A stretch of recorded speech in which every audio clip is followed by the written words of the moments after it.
एक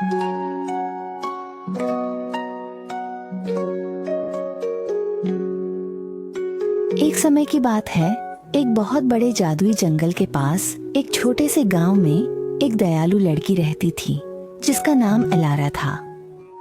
उसकी सौतेली माँ इसोल्डे और दो खराब मिजाज की बेटियां ऑगस्टा और बियांका आलस से सोफे पर बैठी विलासितापूर्ण जीवन का आनंद ले रही थीं। एलारा, जल्दी आओ और इन फालतू सामानों को साफ करो। एलारा ने सिर झुकाया और चुपचाप काम जारी रखा।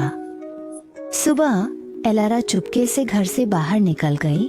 रेशमी धूप को पार कर वह जादुई घास के मैदान की ओर बढ़ी। जीवन कठिन होते हुए भी एला ने अपनी नम्रता और आशावाद बनाए रखा और वह जंगल की सुंदरता में सांत्वना पाती। वह घास पर धीरे धीरे चल रही थी। हवा हल्की सी बह रही थी और फूल उसके चारों ओर खिल रहे थे। एला जंगली फूलों को चुन रही थी।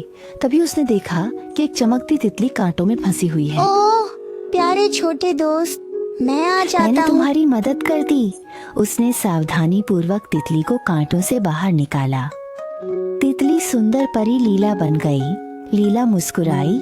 उसके पंख हीरे की तरह चमक रहे थे। आपने अत्यधिक दयालुता दिखाई है प्रिय लाला।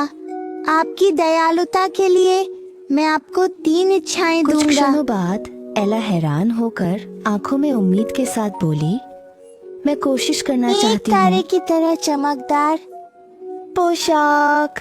लीला ने जादू की छड़ी घुमाई और एक शानदार पोशाक इरालारा के ऊपर प्रकट हुई। इरालारा खुशी से बोली, इच्छा पूरी हो गई। मैं चाहता हूँ कि एक सुंदर गाड़ी हो जो मुझे कहीं भी ले जा सके, जहाँ मैं जाना तुरंत चाहता हूँ। ही एक शानदार घोड़ा गाड़ी और सफेद घोड़े दिखाई दिए, चमकदार और सुंदर। एलारा झिझकी, अंतिम इच्छा के बारे में सोच रही थी। मैं आशा करता हूँ कि मेरे परिवार के दिलों में खुशी भरी हो, ताकि वे दयालुता समझ लीला सके। मुस्कुराई और जवाब दिया, फिर रोशनी में गायब हो गई। गांव ने शाही नृत्य समारोह की खबर दी। सुंदर पोस्टर हवा में लहराए, हैंडसम अलारिक राजकुमार अपनी दुल्हन चुनेंगे। एलारा बहुत उत्साहित हुई। सोच रही थी कि वह राजकुमार के साथ नृत्य करेगी। जब एलारा घर लौटी, पूरी उम्मीद के साथ, उसकी सौतेली माँ ने सख्ती से उसे जाने नहीं दिया। बिल्कुल नहीं, तुम्हारी बहनें सारी ध्यान देने की जरूरत है। एलारा ने निराश होकर सिर झुका लिया, लेकिन उसकी आंखों में एक दृढ़ साहस की झलक दिखाई दी। रात होते ही एलारा ने घास पर सुंदर गाउन पहन लिया। अपनी बग्घी की ओर बढ़ते हुए उसने हार न मानने का निश्चय किया। रात को वह फिर से जादुई घास के मैदान में लौटी। तारे टिमटिमा रहे थे और एलारा की बग्घी धीरे धीरे नृत्य कक्ष की ओर बढ़ रही थी। नृत्य कक्ष भव्य था और मेहमान शानदार पोशाक में थे। एलारा के आगमन ने सबकी नजरें खींच ली। सुंदर सुंदरी, आप कौन हैं? मैं सिर्फ एक साधारण लड़की हूँ। इस त्योहार की माहौल का आनंद लेने आई दोनों हूँ। ने नृत्य मंच पर नाचना शुरू कर दिया। हंसी और खुशी हवा में फैल गई।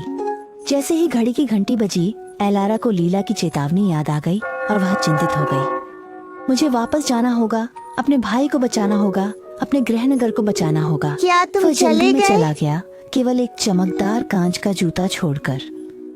अलेरिक राजकुमार उस रहस्यमयी लड़की की तलाश करने लगे। हर घर का दौरा करने लगे।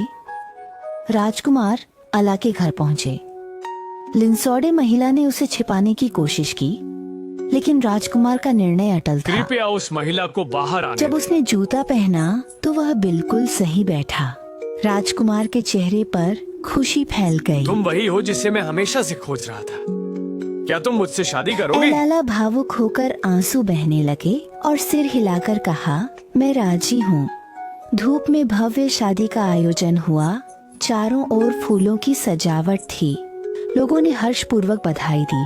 भव्य शादी के बाद एलारा और एलिरिक राजकुमार मिलकर राज्य पर शासन करते हैं, सद्गुण को आधार बनाते हुए, जिससे हर किसी के दिल में खुशी भर जाती है।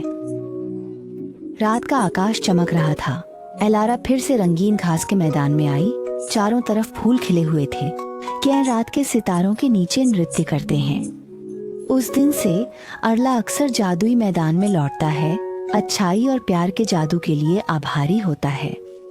यह कहानी हमें याद दिलाती है कि असली सुंदरता और खुशी भीतर से आती है, जो सबसे अंधेरे क्षणों को भी रोशन